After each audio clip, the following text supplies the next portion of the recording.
Hello friends, welcome to I study. LIC life insurance corporation of India की ओर से एक रिक्रूटमेंट निकाल रखी है डबल AO की पोस्ट के लिए। असिस्टेंट एडमिनिस्ट्रेटिव ऑफिसर की ये पोस्ट है। इसका प्री का एग्ज़ाम कंडक्ट करवा लिया गया था। उसके बाद आप लोगों का मेंस का एग्ज़ाम सक्सेसफुली कंडक्ट करवाया गया 18 मार्च को। तो JK के 30 क्वेश्चन पूछे गए थे, जिसमें आप लोगों के JK थी, जनरल अवेयरनेस थी एंड करंट अफेयर को मिक्स करके 30 क्वेश्चन पूछे गए थे।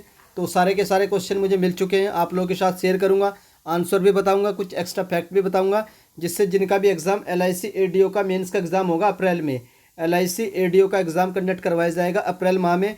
उस एग्जाम में ये बहुत ही हेल्पफुल होंगे, आप लोग को एक आइडिया मिल जाएगा कि ये करंट अफेयर को कहाँ कहाँ से टच करके पूछता है LIC, जिससे आप लोग को बहुत फायदा होगा ADO के एग्जाम में जो मेन्स का एग्जाम होगा। तो चलिए एक एक करके सारे क्वेश्चन डिस्कस कर लेते हैं। सारे के सारे क्वेश्चन वन लाइनर की फॉर्म में हैं।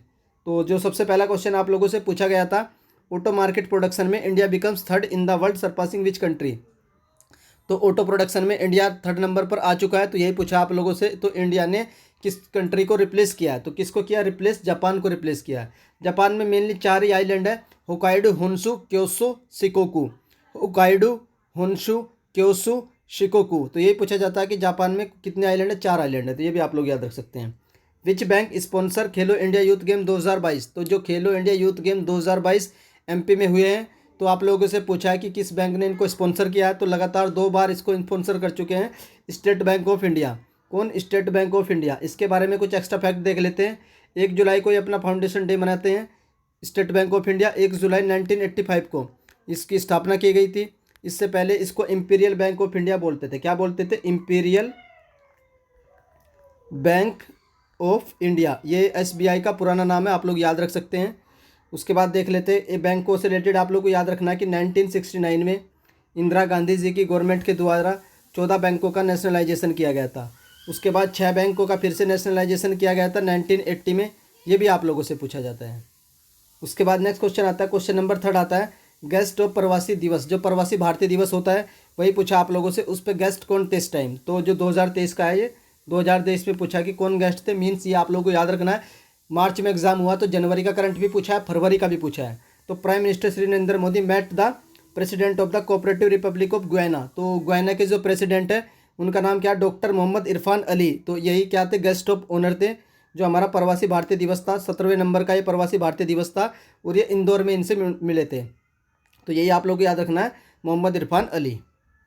उसके बाद नेक्स्ट देख लेते हैं, on which date beating retreat celebrate. तो जो आप लोग की एक सेरेमनी होती है बेटिंग द रिट्रीट, ये जो आप लोगों का जो 26 जनवरी का जो प्रोग्राम है, जब एंड होता है एक पूरे वीक तक चलता है, तो जो लास्ट दिन जो सेलिब्रेट होता है उसी को बोलते हैं बेटिंग रिट्रीट सेरेमनी। तो ये कब होती है? ये 29 जनवरी को होती है बेटिंग द रिट्रीट सेरेमनी। ये जनवरी से रिलेटेड है। India defeat which team in under-19 women world cup. तो इंडिया ने किसको डिफीट किया? तो इंग्लैंड को। अंडर-19 वुमेन वर्ल्ड कप में इंडिया ने किसको डिफीट किया? इंग्लैंड को डिफीट किया है। उसके बाद नेक्स्ट आता है, deadline of the Aadhaar link with pan. तो आधार को पैन से लिंक करना है, तो इसकी जो डेडलाइन है वो क्या डेडलाइन है? तो इसकी 31 मार्च 2023 इसकी डेडलाइन है। क्या? 31 मार्च 2023 तक इसको लिंक करना है। उसके बाद नेक्स्ट आता है, top 3 tableau of the Republic day. जो आप लोग का 26 जनवरी को रिपब्लिक डे हुआ 2023 का, तो उसी से पूछा है कि इसमें जो टॉप की 3 झांकी थी वो कौन कौन सी थी। जो पहले नंबर पर थी उत्तराखंड थी, दूसरे नंबर पर महाराष्ट्र थी, और थर्ड नंबर पर इसमें यूपी थी। नेक्स्ट आता है, which country top the passport index 2023। तो 2023 में जो पासपोर्ट इंडेक्स आता है ये फरवरी की अपडेटेड रैंकिंग है। तो किस कंट्री ने इसको टॉप किया है? तो जापान इसको टॉप करता है मैक्सिमम टाइम पे। उसके बाद इंडिया की आप लोगों से रैंक पूछी जा सकती है। पासपोर्ट में रैंक इंडिया की क्या? 85। पैसे पासपोर्ट, पैसे 85, ऐसे याद रख सकते हो, या जनरली आप लोगों को 85 भी याद रख सकते हो। और ये हेनले पासपोर्ट इंडेक्स है, और ये अपडेटेड है फरवरी 2023 का। तो ये फरवरी के करंट अफेयर से पूछा है।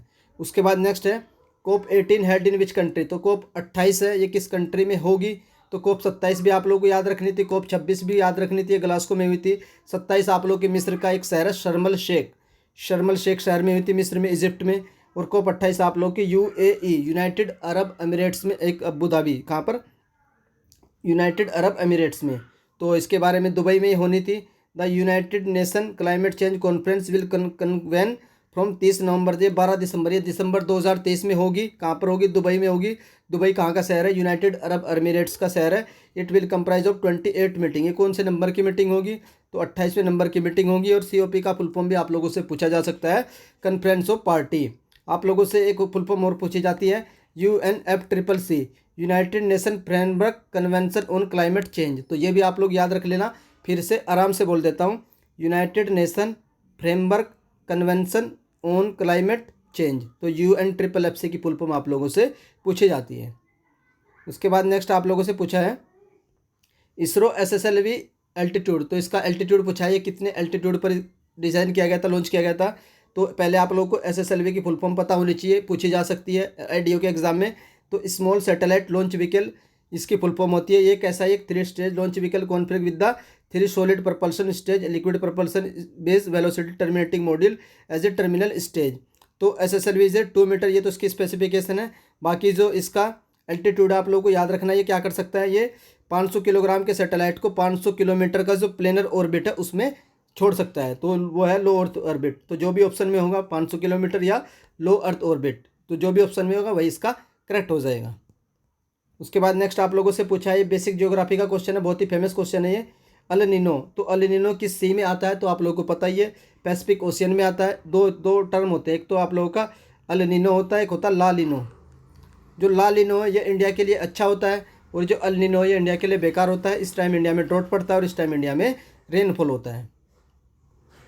Most valuable company in the world according to 2023। तो जो सबसे ज़्यादा वैल्यूएबल कंट्री है मार्केट कैपिटलाइजेशन के अकॉर्डिंग, तो सबसे नंबर 1 एप्पल आती है, दूसरे नंबर पर माइक्रोसॉफ्ट आती है, और थर्ड नंबर पर सऊदी अरब की सऊदी अरामको आती है। उसके बाद आप लोगों से पूछा Ajay Banga is the CEO which company. तो जो अजय बांगा है वो किस कंपनी के CEO है करंट में? तो ये मास्टर कार्ड के CEO है। एक आप लोगों को बहुत ही फेमस मोस्ट इंपोर्टेंट क्वेश्चन बताता हूँ जो एकदम अपडेटेड है। ये जो अजय बांगा है ये अब क्या होंगे? वर्ल्ड बैंक के क्या होने वाले हैं? ये हेड बनेंगे। तो वर्ल्ड बैंक के हेड कौन बनेंगे? अजय बांगा बनेंगे। मोस्ट इंपोर्टेंट है, पूछा जाएगा आप लोगों से अजय बांगा। ये करंट का क्वेश्चन है, अपडेटेड था। 120 feet tall statue in which state. तो ये कहाँ पर इनोग्रेट की गई है? ये मणिपुर में इनोग्रेट की गई है। उसके बाद आता है ब्रिक्स 2023 की मीटिंग किस कंट्री में की गई है? तो साउथ अफ्रीका में होगी। इसकी मैं आप लोगों को ट्रिक बता देता हूँ, हमेशा याद रहेगी। सबसे पहले आप लोग इनको लिख लीजिए, ब्रिक्स, BRICS। तो आप लोगों से पूछा 2023 की, तो 2023 की आप लोगों की साउथ अफ्रीका में हुई है। उसके बाद 2024 की आप लोगों को ब्राज़ील में देखने को मिलेगी, 2024 की। और 25 की आप लोगों को रसिया में देखने को मिलेगी, 26 की आप लोगों को इंडिया में, और चाइना में आप लोगों को 27 की। तो ये एक ऑर्डर चलता है, अल्फ़ाबेटिकल ऑर्डर में ही इनकी मीटिंग चलती है। साउथ अफ्रीका के बाद ब्राज़ील का नंबर आएगा नेक्स्ट ईयर में। तो आप लोगों को हमेशा याद रहेगा। तो ये आप लोगों का समिट से रिलेटेड क्वेश्चन है। अगर आप लोग चाहते हैं कि आप लोगों को IDO के लिए इंपॉर्टेंट करंट अफेयर की वीडियो प्रोवाइड की जाए, आप लोगों को एक बेसिक इन्फॉर्मेशन दी जाए जो जो क्वेश्चन आ सकते हैं इसी बेस पर, तो आप लोग मुझे कमेंट करके बता दीजिएगा। मैं आप लोगों के लिए मेंस की प्रिपरेशन करवा दूंगा। जनरल अवेयरनेस का जो सेक्शन आता है आप लोगों का 30 मार्क्स का IDO के लिए। तो चलिए नेक्स्ट क्वेश्चन देख लेते हैं। नेक्स्ट क्वेश्चन आता है 22वां जो लॉ कमीशन है उसको कब तक एक्सटेंड किया गया है? तो 31 अगस्त 2024 तक उसको एक्सटेंड कर दिया गया है, 22वां लॉ कमीशन। आप लोगों से पूछा जा सकता है कि लॉ कमीशन को कौन बनाता है? तो इसको बनाती है गवर्नमेंट ऑफ इंडिया। कौन बनाती है? Government of India. अगर पूछा जाए फाइनेंस कमीशन को कौन बनाता है? तो प्रेसिडेंट रहेगा। नेक्स्ट आता है number of person got Padma Vibhushan award. तो 2023 में कितने लोगों को पद्म विभूषण अवार्ड दिया गया है? टोटल 6 लोग हैं, याद रखना टोटल 6 लोग हैं। इनके नाम भी आप लोगों से पूछे जा सकते हैं। आप लोग मुझे नाम कमेंट करके बताइएगा जिससे आप लोगों को याद हो जाएंगे कि कौन कौन वो 6 लोग हैं जिनको पद्म विभूषण 2023 में दिया गया है। ये सब मैं आप लोगों को करंट अफेयर में करवा दूंगा, बस आप लोग मुझे बता देना कि सर हमारी करंट अफेयर की प्रिपरेशन करवा दीजिए। नेक्स्ट आता है कॉमेट सी कलर का पूछा था, इसका कलर क्या था? तो रिसेंटली डिस्कवर्ड है ग्रीन कॉमेट। तो यही पूछा था इन द नेक्स्ट वीक, ये फरवरी में, तो इसका जो कलर था ग्रीन था। उसके बाद नेक्स्ट क्वेश्चन नंबर 19 आता है इनकोवाक इज़ मेड बाय। तो ये किसके द्वारा ये वैक्सीन बनाई गई है? द एक नेशनल वैक्सीन है, ये नोज के थ्रू ली जाएगी। Called the iNCOVACC is to be administrative as a primary और बूस्टर डोज फॉर अडल्ट। ये अडल्ट के लिए एक बूस्टर डोज बनाई गई है। किसने डेवलप की है इसको? भारत बायोटेक ने इसको डेवलप किया है with the partnership with the US based Washington university के साथ मिलकर के इसको डेवलप किया गया है। उसके बाद क्वेश्चन नंबर 20 देख लेते हैं, the poverty of political economy. तो ये एक बुक है, ये किसके द्वारा लिखी गई है? मोस्ट फेमस राइटर है Meghnath Desai. Meghnath Desai most famous writer है, पूछी जाती है। जब भी कोई फेमस पर्सन कोई बुक लिखता है तो वो जरूर एग्जाम में आती है। तो ये बुक्स एंड ऑथर से रिलेटेड क्वेश्चन आप लोगों से पूछा गया है। आप लोग बताइएगा, मैं आप लोगों को बुक्स एंड ऑथर पे एक वीडियो प्रोवाइड करवा दूंगा। जितनी भी इंपॉर्टेंट बुक्स होती हैं 10 मिनट में हम लोग कवर कर लेंगे और सारी बुक आप लोगों की उसमें कवर भी हो जाएगी। उसके बाद नेक्स्ट आता है क्वेश्चन नंबर 21, डीजी यात्रा रिलेटेड टू वन क्वेश्चन। एक क्वेश्चन आप लोगों का आया था डीजी यात्रा से रिलेटेड। एग्जैक्ट क्या क्वेश्चन था आप लोग मुझे बता देना। इसकी जो थोड़ी सी इन्फॉर्मेशन मैं आप लोग को दे देता हूँ। क्या इन्फॉर्मेशन थी? The ministry of civil aviation and DigiYatra foundation created the DigiYatra app. अगर आप लोगों से पूछा होगा कि डीजी यात्रा ऐप को किसने डेवलप किया है, तो मिनिस्ट्री ऑफ सिविल एविएशन ने डेवलप किया है। इसका पर्पज़ क्या है? To provide the contactless passenger identification at airport. तो ये इसका पर्पज़ है। आप लोग पर्पज़ याद रख सकते हैं अगर पर्पज़ पूछा होगा, या फिर किसने डेवलप किया यही पूछा होगा। तो जो भी पूछा होगा आप लोग मुझे करेक्ट कर दीजिएगा। सर ये क्वेश्चन इस तरीके से पूछा गया था, question number 21। Allow user to board flight, जिससे आप लोग का जो है टाइम डिले ना हो पैसेंजर का ट्रैवलिंग करते समय। क्वेश्चन नंबर 22 क्या पूछा गया था?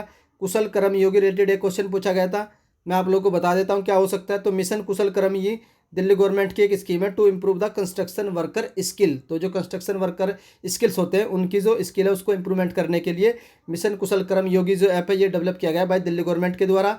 आप लोग मुझे कमेंट करके बताइएगा कि क्वेश्चन नंबर 22 भी सर इस तरीके से पूछा गया था, मिशन कुशल कर्म योगी था कि सिर्फ और सिर्फ मिशन कुशल कर्मी था। तो जो भी था आप लोग मुझे कमेंट में करेक्ट कर दीजिएगा, जिससे आप लोगों को एक आइडिया हो जाएगा कि एग्जैक्ट क्वेश्चन क्या था। मैं आप लोगों को फिर पीडीएफ में उसको एग्जैक्ट क्वेश्चन को ही कन्वर्ट करके पीडीएफ प्रोवाइड करवा दूंगा टेलीग्राम ग्रुप में। और टेलीग्राम ग्रुप का लिंक आप लोगों को इस वीडियो के डिस्क्रिप्शन में मिल जाएगा। क्वेश्चन नंबर 23 देख लेते हैं। National green hydrogen target 5 million metric ton का टारगेट रखा गया है गवर्नमेंट ऑफ इंडिया के द्वारा। तो यही पूछा है कि कब तक इतनी जो हाइड्रोजन है उसको हम प्रोडक्शन करेंगे ग्रीन हाइड्रोजन का। तो यह 2030 तक, मोस्ट इंपॉर्टेंट। क्वेश्चन नंबर 24 पूछा गया था, हॉलमार्क से रिलेटेड एक क्वेश्चन था। तो एक क्या हो सकता है मैं आप लोग को बता देता हूँ। जो हमारी यूनियन गवर्नमेंट है mandated that all the gold jewellery and artifact sold by the after 31 March 2023। तो जो भी गोल्ड की ज्वेलरी होगी और वो 31 मार्च 2023 के बाद सेल की जाएगी तो उस पर एक क्या होगा, हॉलमार्क यूनिक आइडेंटिफिकेशन नंबर होना कंपलसरी होगा, तभी वो सेल होगी। तो ये फैक्ट आप लोग याद रख लेना, हॉलमार्क से रिलेटेड है, इसको मैंडेट कर दिया गया है गवर्नमेंट ऑफ इंडिया के द्वारा। मोस्ट इंपॉर्टेंट है, पूछा जाएगा हॉलमार्क से रिलेटेड एक फैक्ट। आप लोगों से इसकी फुल फॉर्म पूछी जा सकती है, HUIN की फुल फॉर्म क्या है? तो हॉलमार्क यूनिक आइडेंटिफिकेशन नंबर। ये फरवरी का अपडेटेड क्वेश्चन है, तो फरवरी का करंट अफेयर भी पूछा गया था। नेक्स्ट आता है निशान नेवी फ्लैग ऑफ इंडिया। जो इंडियन नेवी का भी फ्लैग चेंज किया गया है तो वही पूछा है वो कौन सा फ्लैग है। तो navy new design drop at the saint George cross. जो उससे पहले जो इंडियन नेवी का हमारा फ्लैग हुआ करता था वो क्या था, एक क्रॉस का साइन था, सेंट जॉर्ज क्रॉस का साइन था। And incorporate the royal shield, उसको अब हमने हटा करके क्या, एक रॉयल शील्ड जो छत्रपति शिवाजी महाराज का था सिंबल था, उसी को हमने अडॉप्ट कर लिया एज ए हमारा इंडियन नेवी का फ्लैग। मोस्ट इंपॉर्टेंट है, अपडेटेड क्वेश्चन है, करंट अफेयर का ये क्वेश्चन है। शील्ड वाले जो छत्रपति महाराज जी शिवाजी महाराज जी थे उनकी जो निशान था, उनका जो इंडिकेशन था वही था, हमने अडॉप्ट किया गया है अभी जो हमारा अभी जो शायद इसका जो दिसंबर में, ये दिसंबर का अपडेटेड क्वेश्चन होगा, जब हमारा नेवी डे सेलिब्रेट किया गया था दिसंबर या नवंबर में होता। आप लोग कमेंट करके बताइएगा कि हम लोग नेवी डे कब सेलिब्रेट करते हैं, नेवी डे कब सेलिब्रेट किया जाता है इंडिया के द्वारा। नेक्स्ट आता है क्वेश्चन नंबर 26, माई गो पोर्टल से रिलेटेड एक क्वेश्चन था, ये भी मुझे नहीं मिला है। तो एक तो 26, उसके बाद 27, 28, 29 और 30, 1 2 3 4 5 क्वेश्चन है। आप लोग मुझे कमेंट करके बताइएगा सर 5 क्वेश्चन ये पूछे गए थे, जिससे मैं आप लोगों को 30 क्वेश्चन की PDF टेलीग्राम ग्रुप में प्रोवाइड करवा सकूं। और जो ADO की प्रिपरेशन करना चाहते हैं विद हाई स्टडी, तो आप लोग कमेंट कर दीजिएगा सर हमें करंट अफेयर की प्रिपरेशन करवा दीजिए, मेंस के लिए क्या क्या करंट अफेयर आया है। जो आज मैंने एनालिसिस की, इस एनालिसिस के बेस पे मैं आप लोगों को 7 से 8 वीडियो प्रोवाइड करवाऊंगा, उससे बाहर आप लोगों का करंट अफेयर का क्वेश्चन नहीं आएगा। बाकी अगर आप लोग चाहते हैं कि सर इंश्योरेंस अवेयरनेस के क्वेश्चन भी डिस्कस करिए तो आप लोग कमेंट कर दीजिएगा। अगर हाई स्टडी चैनल की ओर से दी गई इन्फॉर्मेशन आप लोगों को पसंद आती है तो आप वीडियो को लाइक कर सकते हैं। और अगर चैनल पर फर्स्ट टाइम विजिट कर रहे हो तो चैनल को सब्सक्राइब भी कर लीजिए। जैसे LIC की ओर से कोई भी न्यूज़ निकल कर आएगी उसकी इन्फॉर्मेशन आप लोगों को हाई स्टडी चैनल से सबसे पहले मिल जाएगी। अगर इनमें से किसी भी क्वेश्चन में आप लोगों को एरर लगती है तो वो भी आप लोग कमेंट बॉक्स में करेक्ट कर सकते हैं। वीडियो देखने के लिए धन्यवाद, थैंक यू।